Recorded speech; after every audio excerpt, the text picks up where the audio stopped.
Welcome to Permission to Kick Ass, the show that gives you a virtual seat at the bar for the real conversations that happen between entrepreneurs. I'm interviewing all kinds of business owners, from those just a few years into freelancing to CEOs helming 9-figure companies. If you've ever worried that everyone else just seems to get it and you're missing something or messing things up, this show is for you. I'm your host, Angie Coley, and let's get to it. Hey, and welcome back to Permission to Kick Ass. With me today is my good friend, Lorrie Morgan. I can't believe it's been so long and I haven't had you on an episode yet. I know. What's that about? I don't know, honestly. ADHD, something like that. But I'm glad I finally got you because I can't wait for you to share your wisdom with people. So tell us a little bit about what you do in your business. Okay, so I run a business called Red Hot Copy, and I kind of started it by accident in like the early 2000s because I wanted to work from home. I had a job as a corporate like executive assistant to Law, not just a secretary, mind you. I was an executive assistant, but I hated being away from my kids because at one time was able to stay home with them and, hang out, finger paint, all that stuff. And so as I was like going to the grind every day and just hating life, I just thought there has to be a way that I can work from home. I don't know how, but there's got to be something. And the internet was exploding on the scene. I mean, it was already on the scene by this time, but people were starting to figure out that they could actually use it for businesses.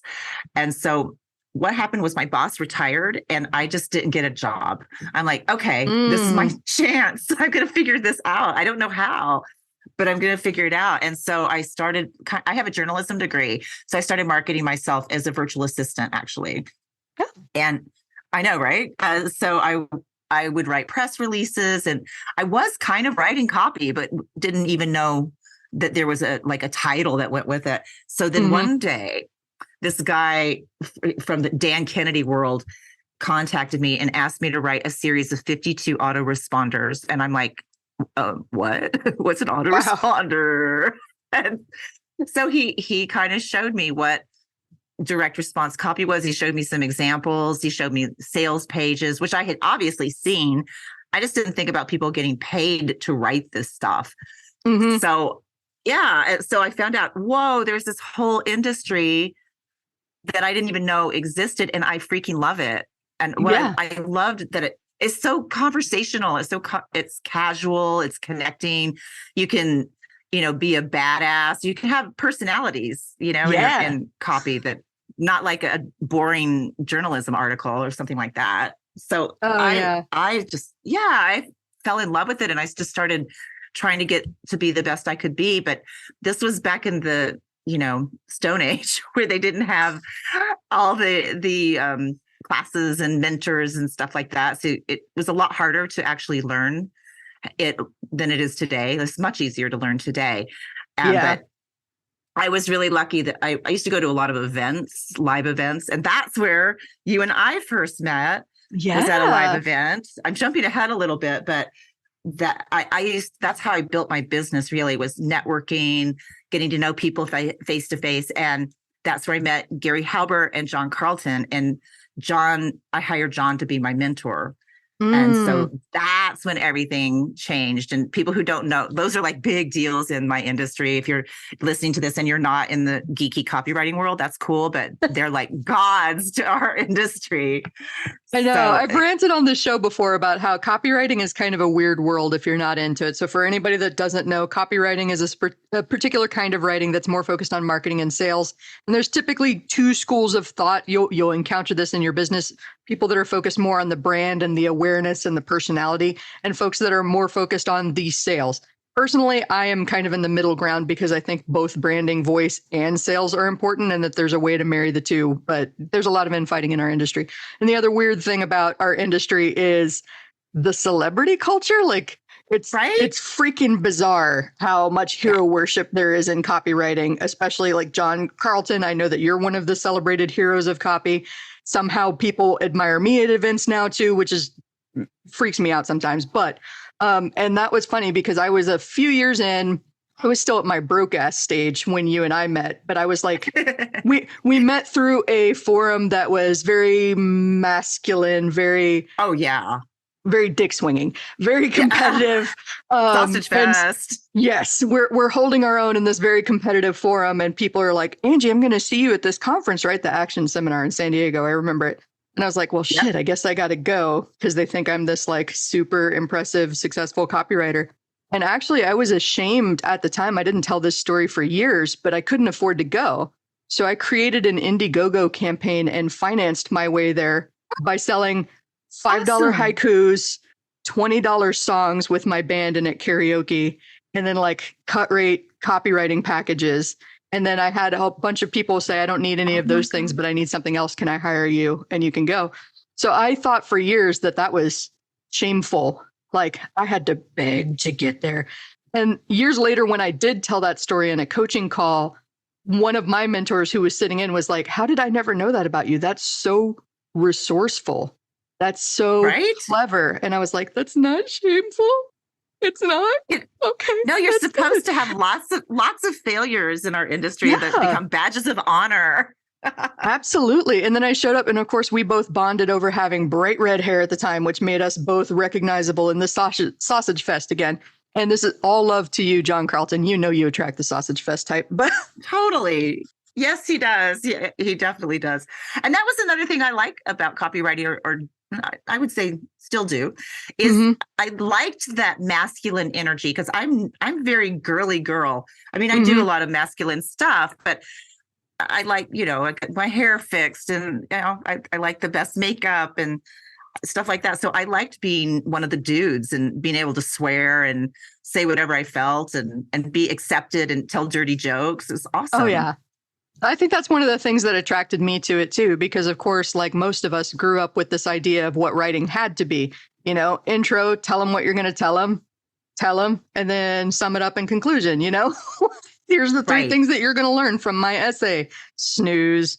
That's exactly it. And one of the ways I think I kind of made blazed my trail, if you will, in copywriting is because I am a woman.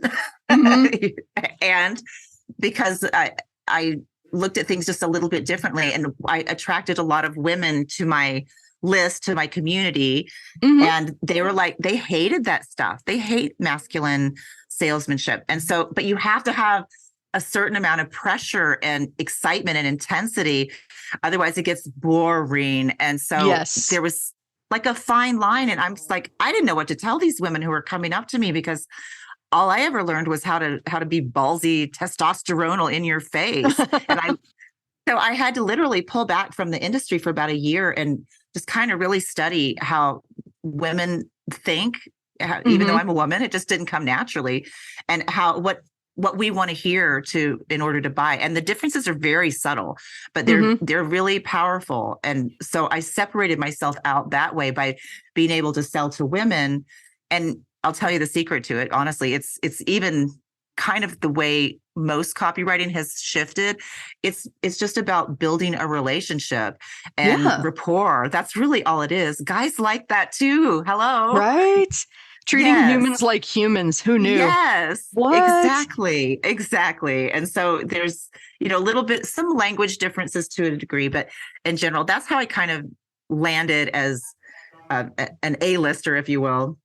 It's funny how that name has got a lot of weight to it lately too, huh? Like it's part of that celebrity culture in our industry about who's an A-lister or not. And I decided a long time ago, well, I don't care if I'm on that list or not.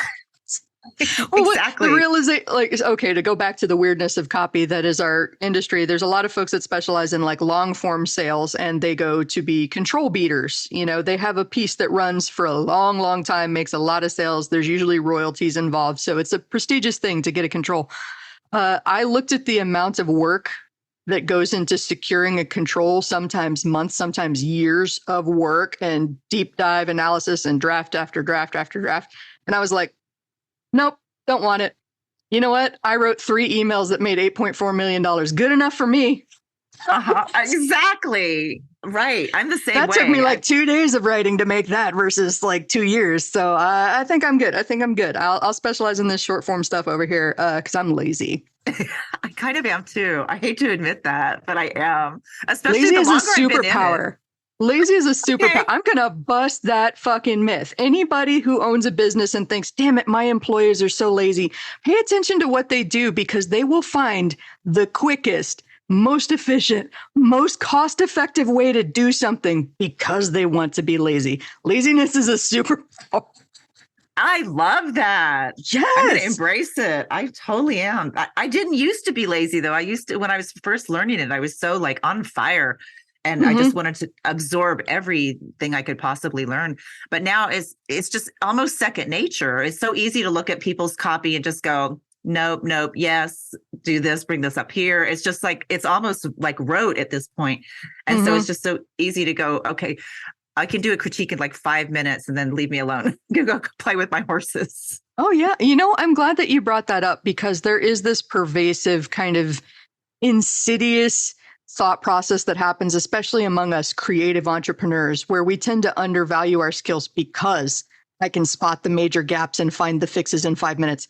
And because I can spot those in 5 minutes, because hint, 80% of people suffer from the same problems over and over again. And because there's no one person telling them how to fix these problems, they all suffer from the same problems. It gets easy to spot it because it comes up so often.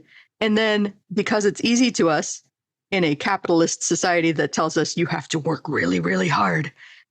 Right. Then you start thinking, is this really valuable? This thing that it took me 5 minutes to do? Hell yeah. It took me, God, I forget how long I've been in this industry now, but it took me over a decade to be able to find that in 5 minutes. So yes, that's still valuable.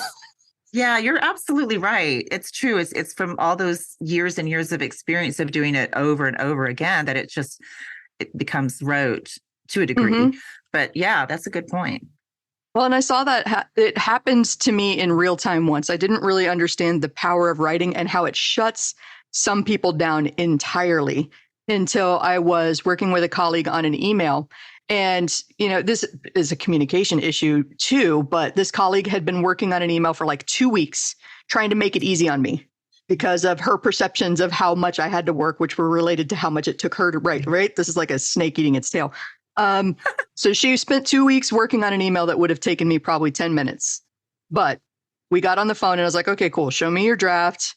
Tell me who this is for, what you need it to say, what you need to avoid saying, like, give me all these vital details. I went into her draft. We did a share screen on Zoom. I went through this and I think I like deleted one sentence and added another sentence in and like tightened it up overall. And she goes, what kind of sorcery did you just do? That was the first time it became clear to me that like that's a talent and a skill that I've developed, and that other people don't have that talent and that skill, and they see it as something magical. And like, to all of you creative folks out there, if whether you have a skill with creating websites or putting together the perfect like interior design of the office or the perfect outfit or something, there are people out there, especially if you're a fashionista like me, who are looking at you going, how do you do that? Please help me. I'm so lost. I don't even know where to start with all that. So don't undervalue your skills, for the love of all that is holy. I love that. Let's talk about your lipstick real quick, because I complimented you on your Facebook page, and I'm like, you just got your hair done, and I'm like, the hell with your hair. What lipstick are you wearing? Because your lips, what? And you said is it Burt's Bees? Yeah, just chapstick. That's just the color that my lips naturally are, which is freaking weird. I know that a lot of women would kill for that, so I feel very fortunate. So unfair.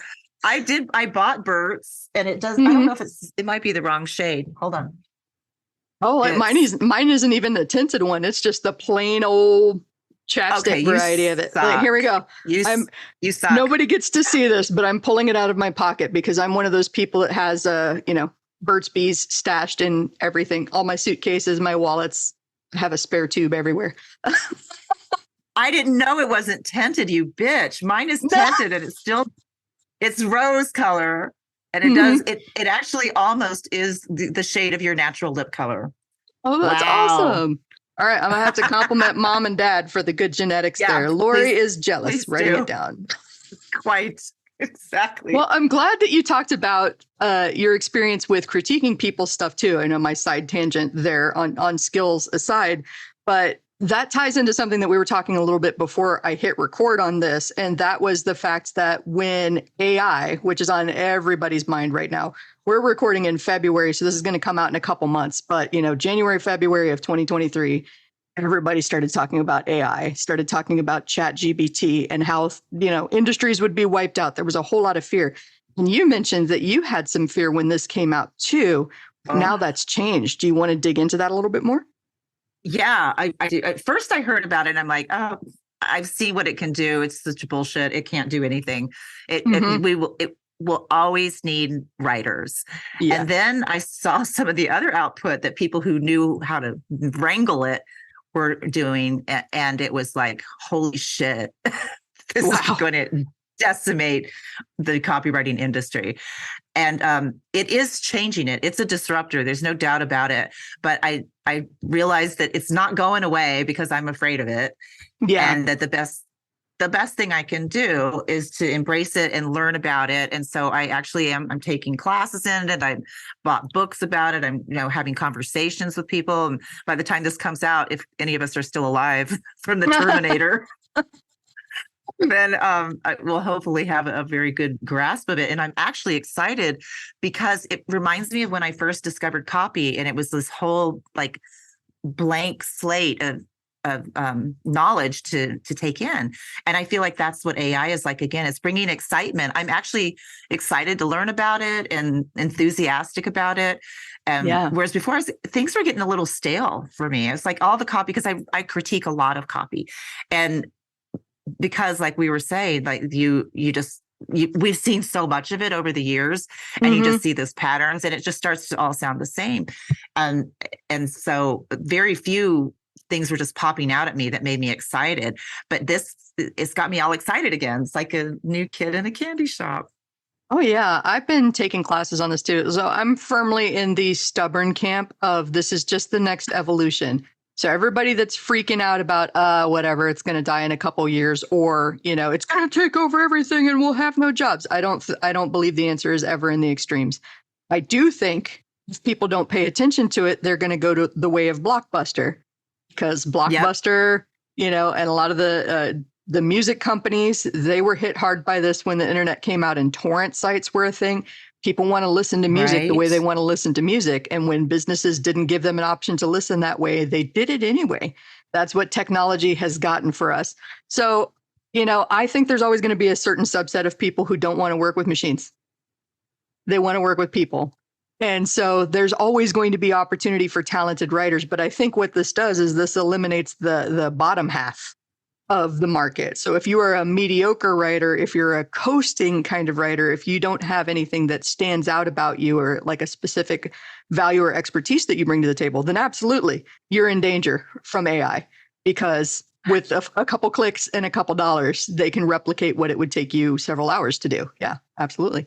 Yeah, I totally agree with that. And that's how I come around to seeing it as well, because it's writers still do need to get in there and massage the AI. They still, maybe at one point they won't be, but someone needs to put in the prompts, and businesses are busy. So they're not going to want to sit and figure that stuff out either. So there will be probably new job titles coming, popping up everywhere. And I agree with you that the bottom half is going to die off, because there's so many people, you tell me if you agree with this, that see this as a low barrier to entry job and for a lot of money, and they don't necessarily put in the hours or the time, and they just hang out their shingle. Hey, I'm a copywriter. Oh, they don't. Oh, I think the most like pants on fire thing, like people spontaneously combust when I tell them this. And I'm like, with all the love I have, it's not enough to be a good writer. There are lots of broke ass, inexperienced, good writers out there bitching about how nobody recognizes the talent that they have. It's not enough to be a good writer. How easy are you to work with? How empathetic and understanding are you to the client's problems that you're trying to solve? How experimental and open are you to trying new things? Or are you somebody that comes in and goes, this is the way it is? Newsflash, there's 8 billion people on this planet. There is not one way to do a single damn thing in this life. There are hundreds of ways to solve any problem, and your way is probably not the only one. It's probably not even the best one. It's just one. Word. So true. Word. Oh man. My And I gangster like roots are coming out. we're gonna have to go to karaoke and do like a white girl rap night. That's always my favorite. Okay. Tangent alerts. Well, I think that's great that you brought up because we're already seeing this evolution in real time, right? How many years ago was it that smartphones came out? And my mom and I were having this conversation the other day because I was telling a story about how I had this weird, like once in a lifetime experience where I wound up singing on a stage with a big band horn section that came in. And they were like, oh my God, I want pictures and videos. And I was like, this was in 2007, not that long ago. But if you recall, iPhones came out in like 2008, 2009. So that was literally a year before smartphones. This is in our lifetime. Like it's everywhere now, but it's hard to remember the fact that in 2007, I was using my little, like, what is it? I think it was called a Rant, like a slide out keyboard phone. I didn't have a smartphone. That was when Blackberries were the thing. And so I was like, yeah, unfortunately, I don't have recordings of doing Superstition with the horn section from Big Bad Voodoo Daddy. I would really love to have that on video, but I don't. Big Bad Voodoo Daddy. I love that band. Love them. I've actually seen them at the Derby playing live. They're the coolest people. I mean, if you're playing swing music, of course you're cool. Yes. Great. And of course, I'm in love with musicians of any form and variety. So, like, I don't know where I was going with that necessarily, other than like technology is new, it's evolving. Oh, I know what I wanted to say, which was like, was digital creator a thing 10 years ago? No, it wasn't, because smartphones were still new.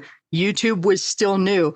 All of this stuff that we have everywhere now that we're familiar with digital creators and TikTok and YouTube and virality, it's all still very new. So you're probably better at adapting to technology and trends than you think you are. It's just that AI is the new scary thing that we haven't quite figured out yet. And so now everybody's panties are on fire. That's a good way to put it, though, as far as, we know a lot more about technology than we think. Like my kids are in their 30s. Don't tell anybody except everyone who's listening. But they grew up with a screen in their face. You know, they know how to punch. But my little grandson is 18 months old, and he'll go over and he punches buttons on everything, turns on the TV by accident. But I'm sure he'll be like a computer whiz, but it will be just another skill, not like necessarily something you even get paid for. It's just like what you need to survive. Oh yeah. And that's, I think it's changing the dynamic too, because there are these generations that are coming up behind us that, like you said, they grew up with a screen. They grew up with the technology. They grew up with lazy engineers trying to make all kinds of efficient softwares and programs and processes to eliminate extra and unnecessary work. I was watching a video the other day about a woman who was talking about millennials and their superpower of efficiency. And where if someone from the previous generation said, now I need you to file this in triplicate and put this copy here and put that copy there and then scan it here and email it to me. And a millennial will look at you and say, you have an iPhone in your hand, take a picture. Take a picture. Right. So like there are folks that have grown up with this technology that can come up with shortcuts and processes and things like that. And so if you're ignoring AI and you're ignoring the skill with which younger generations have adapted to technology, then I think that's the danger zone right there. Resistance to change instead of embracing it. Yeah, I agree. I think so too. And also kind of be enthusiastic about it, because what else are you going to do? Just whine and bitch? The world is changing and I don't like it. Exactly. Well, 10 years ago, if you'd told me that I'd basically be hosting my own radio show, we knew podcasts were a thing back then, but they're not the thing that they are now. And this just wasn't a reality. And the fact that I can do it at home with a virtual team, not only that, but take this show on the road. I know. Miss Nomad. Embracing it. And in fact, that's a perfect segue to what we were talking about, because I'm going to put you on the spot with this. We were talking about your podcast and where you're at with things. So tell me a little bit more about that. Okay. Well, so I have to be honest with all the people who are listening and say that probably the reason I'm on today is because I reached out to you, Angie, because I wanted to start my own podcast. And you're like, oh shit, I'm friends with Lorrie. Why is she not on my podcast? Yeah. I love it. And so you you were the best resource just talking about like starting one. And the reason I didn't want to just start one just because everyone has one, but I felt like I've kind of gone through this transformational thing last year, and I feel like I'm in a really good place, and I wanted to share it with people and share about like other people's challenges and how to overcome them. And, like we were saying, no matter what, people have challenges and they're never going to go away. And it's kind of how you handle them. And so I wanted to put together a podcast called The Cowgirl Code. And since I'm living the cowgirl lifestyle now in Arizona with 5 horses and on 14 acres of land. And it's sort of like when you get up, we got up this morning and it had snowed in the middle of the night. And so, I know it's Arizona. It still snows though. And so doesn't matter. I didn't want to go out and feed the horses, had to get my ass out and feed the horses, even though it was fucking cold. So it's like, you have to do things. You have to cowgirl up no matter whatever, things just have to get done, whatever's in front of you. And it's really helped me with my business too, to have this kind of attitude. It's like, okay, I don't feel like doing my finances, but I got to do it. And so here we go. So just having that kind of mindset. So I thought, oh, this is the best idea. I'm so excited. I know people are going to get benefits from this. And then it came time to actually do it. And I'm like, oh my God, there's so much to do. And I'm like, can I even do this? It's like imposter syndrome to the 100th degree. And, I don't have a singing background. I know you don't really sing on the podcast, but I'm not that good with sound audio stuff. I sure don't want to ever edit audio or video, because what a nightmare, unless that's all you do.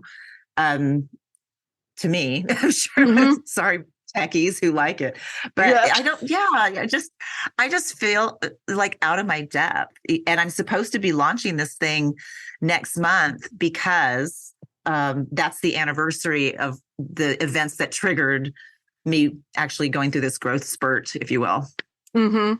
I love hearing all of this. And, part of the reason that we wanted to talk about this was this whole idea of there's a concept, I think it's kind of unspoken or just a belief that we all fall into in entrepreneurship, which is that like one day with enough experience, when I am far enough down the path that I have accumulated this much success, like a video game success bar, when the success bar is full, I will get to a point where I am no longer afraid. I am absolutely confident in all of my skills and my capabilities and everything that I've built. And I think the biggest heartbreaker for me was knowing that it never, ever seems to go away, because there's always new levels to conquer. There's always new things to try. And every time you try something new, all of those old feelings love to pop back up and remind you, here are all the ways that you could fail spectacularly. You sure you want to do that? Exactly. Yeah, exactly. And honestly, I don't even mind failing, but I don't want to put a bunch of time into something that's not going to work or whatever. Yeah. So there's all these voices in my head telling me, why it's not going to work, and, put it off for another day. You're in a bad mood. It's going to sound shitty on audio.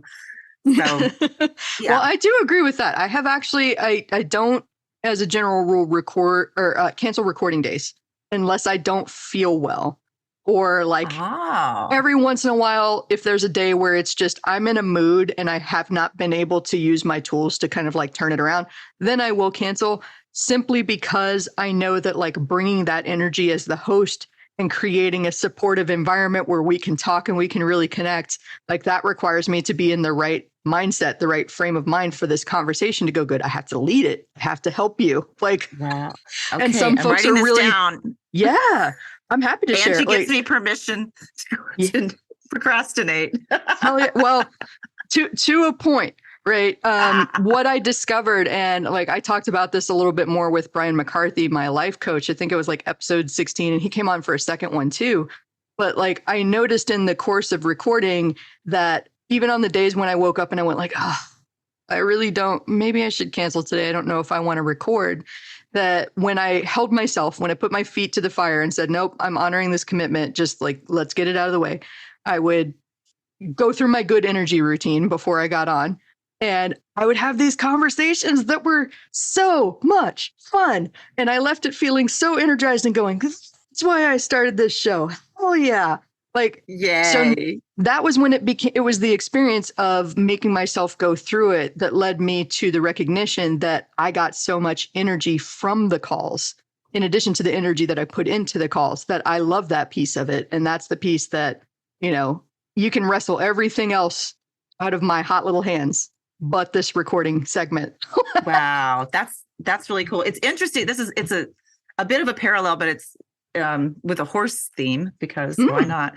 Yeah. So the days that I would go to work with my horse, Han Solo, and I was tired, I would have to get up I have to be on the road at 5 or 5:30 a.m. and just to go get to him. And some days I didn't sleep great the night before, and I would wake up and I'd be like, oh, I'm tired. I don't want to do this. And I would get there, and those were the days I had the best training sessions. And it was mostly because I didn't try to overdo everything. I just I'm like, we're going here. Come on, we're doing it. I was his leader. And he was like, okay. But before, if I'm all rested and stuff, I'd be like, is it okay if we go over here and I tie you up? And he's like, I don't think so. So it's a different energy.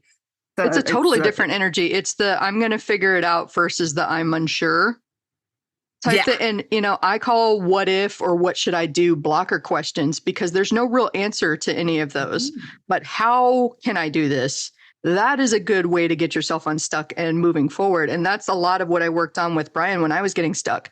So I had started, and I know I told you about this a little bit. I don't know how deep I've gone into it on the show, but I had toyed around with this idea of starting a podcast from like early 2020, when I started getting an inkling that I'm not like copywriting doesn't jazz me up the way that it used to. And I feel like I'm ready for a change. And I'd had a couple of events where I spoke on stage. I broke down copy live on stage, and people came up to me afterward and said, you have a great podcast voice. You should have a podcast. And I was like, you are on crack. I hear myself. Do you hear? Like, what is going on?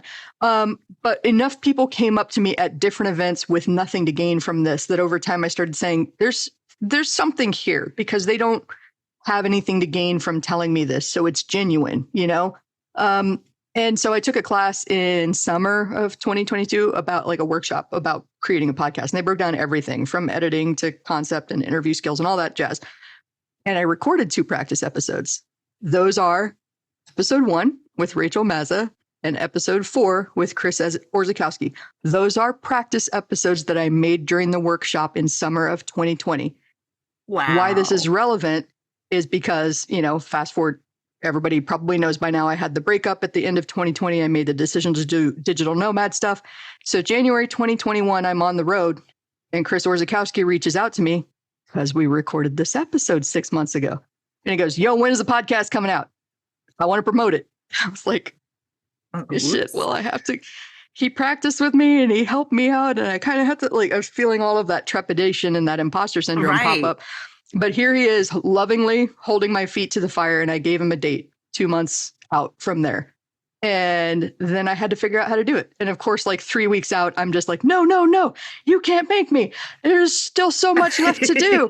But I had these recordings in the pocket. I had an editor who was helping me put things together, a recommendation from Rachel, by the way. She introduced me to my editor. And, the thing that they tell most podcast hosts, I don't remember where it came from, but I've heard this floating around, somewhere between 7 and 10 episodes. That's when most podcasts stop, because the person realizes maybe they weren't clear with their mission, or they didn't really know what they wanted out of this, or they realized it was more work than they thought and they kind of lost the drive for it. But I had been so passionate about building a space where we could talk about the realities of business and have the conversations that we have at the bar, where it was you think losing all your clients and getting hit with a lawsuit at the height of the pandemic is bad? Let me tell you about what I went through. And we all just kind of compare scars like that and laugh and joke about the reality of business. But then there are so many of us that put ourselves into a corner. We look at this person up on the stage and say, oh, they have all their shit together. And I will never, ever stop screwing things up. I will never be at that level. And the fact is, we're all screw ups. And we're all afraid that we're going to be found out at every moment. And then like tying it back to earlier when I said that there's always a new level that you're trying to get to where you don't know what the hell you're doing. I feel like that's exactly what's popping up for you right now with the podcast. Yeah, So, I think so too. It's interesting because it kind of hit with the AI in a way, like, but then I turned it around that it's a more exciting adventure. yeah. And so I guess I need to get back on that with the podcast again. Get back on the horse. Get on the horse, baby. Exactly. No, I actually am kind of pumped right now. Yeah, okay, good. For sure. And that's basically how I took it through the whole evolution of this podcast. And now I'm still finding it hard to believe that we're well over 100 episodes at this point. Like, Unreal. It's still astonishing to me. It's been a couple years. We've got this down to a science now. More and more people are starting to pitch me because they love this idea of a conversation at the bar. And it's just like, it just happens to be recorded and go out to everybody, but it's just you and me talking, and whatever we talk about is fair game. We're just going to talk about business and try to be helpful to people. Right. Totally. It started with, I got to make it to 10 episodes because I just got to prove I can do 10 episodes. Yeah. And then after I hit 10 episodes, it was like, well, surely I don't know enough people to make it 20. And then I booked 20 episodes and I went, well, how long can I keep this going, right? Somebody's bound to stand me up and then I'm going to have to scramble for an episode. So let's start recording multiple episodes every week. And then in the span of 4 months, I had recorded enough content for the entire first year of episodes. And I was like, oh, like this, it was just one step at a time. First 10 episodes, first 20 episodes, then the next, then batch recording. And like everything has just been layering on little bit by little bit until now. You're not the only person that came to me for podcast questions, which I find interesting because I don't consider myself to be a podcast expert. I'm not an audio engineer. I have not produced any other podcasts except my own little show.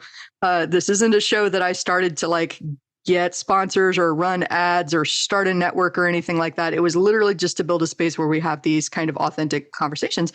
And I still don't have really any plans for like monetization or turning this into a business, but it has turned into a surprising source of leads for both coaching students for me personally and consulting clients for me and my business partner.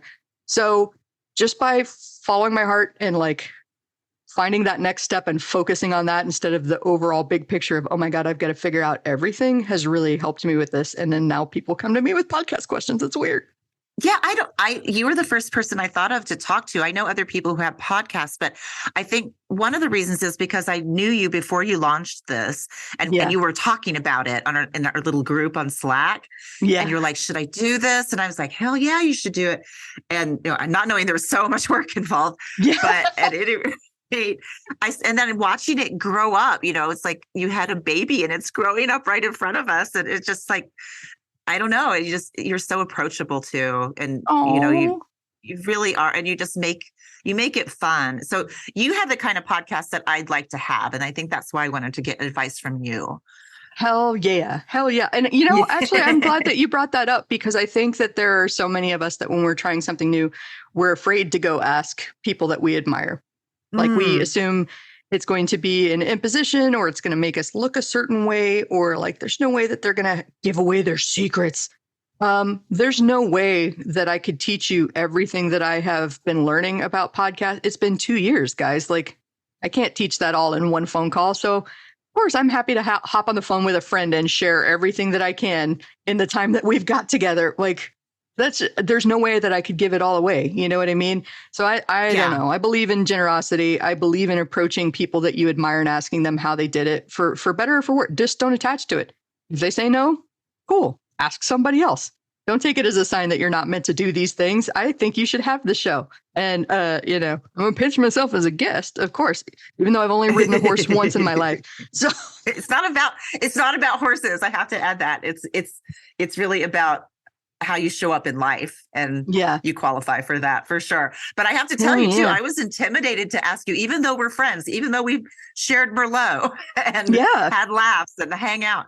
I was like, oh, because time is the most valuable asset we have. And here I was asking you to give me your time to just to help me. It doesn't really do anything for you, but I just was like, well, will she have time? Will she do it? And absolutely. Well, because I think that brings up a great point too, that, the real currency in business is relationships. And that's something that I don't think we talk about nearly enough. I know I say that at least once every episode. I don't think we talk about this enough, but it's true. And if relationships are a currency, what are we investing in it? Right? Yeah. Time is the most available resource that we have to be able to invest in these relationships and keep them solid. And yes, it's easy to get wrapped up in your own shit and suddenly years pass and you're like, oh, wow, I haven't spoken to that person in like 2 years. I don't even know what's going on with them. But, it takes so little time to just reach out to that person and be like, I don't know. I feel like I blinked and it's been 2 years and I realized I hadn't spoken to you in all of that time. I would love to have a chance to reconnect. Like 5-minute investment, an hour-long call investment to just rekindle those relationships. It's priceless. It pays back tenfold, infinity fold. Like, yeah. What a time to be alive with such incredible technology, with such authenticity, with, the gatekeepers to business disempowered so that you don't have to show up in like the suit and the butt. You and I with our bright red hair, we wouldn't fit into that corporate environment anymore. But you can show up as you are, you can show up imperfect. And just by being yourself, you can empower other people to go out and have this massive ripple impact of positivity around the world. I freaking love it. Yeah, me too. I mean, you're doing that too for me. And, maybe I'll help do that for other people. And, it's amazing how many lives you touch without really realizing it. Yes. Just by putting yourself out there, even when you're afraid. So this is my peer pressure on Lorrie. Everybody write into me, send me emails telling me how much you want Lorrie to do the show. And I'm going to forward them all to her. And together we will peer pressure her into starting an amazing show. So this has been a fantastic conversation, Hiccups and all. Tell us a little bit more about your business and where we can find you online. So I still do copywriting, but mostly I critique people and do mentorships and kind of help people navigate the crazy waters and stuff. And so I would love for people to, of course, when my podcast comes out, that'll be a whole different thing, but everything will be under the umbrella of redhotcopy.com. And I have a newsletter that I write anywhere from 1 to 2 or 3 times a week, whatever I feel like. Yeah. I talk about my adventures with, today I wrote about my chickens and how expensive eggs are. Yes. Right. So anyway, I'd love for people to hop on my newsletter and to check, pressure me about this podcast because peer pressure. It's going to happen. Peer pressure. It's going to happen. It is. I feel jazzed about it again. So thanks for that, Ange. Yes, my pleasure. And I'll make sure that they have clickable links in all the show notes, make it as easy as possible for everybody to follow you because I think they should. And thank you so much for being on the show. I think we're going to have like a recurring segment or like a part 2 at the Angie and Lorrie show, something. Okay. We'll have to have you back on because this is a lot of fun. It was so much fun. And now I have to do the podcast because I want you to be a guest on my podcast. Please. Yes. It's all for me. It's all about me. That's all for now. If you want to keep that kick-ass energy high, please take a minute to share this episode with someone that might need a high-octane dose of "you can do it." Don't forget to rate, review, and subscribe to the Permission to Kick-Ass podcast on Apple Podcasts, Spotify, and wherever you stream your podcasts. I'm your host, Angie Coley, and I'm here rooting for you. Thanks for listening, and let's go kick some ass.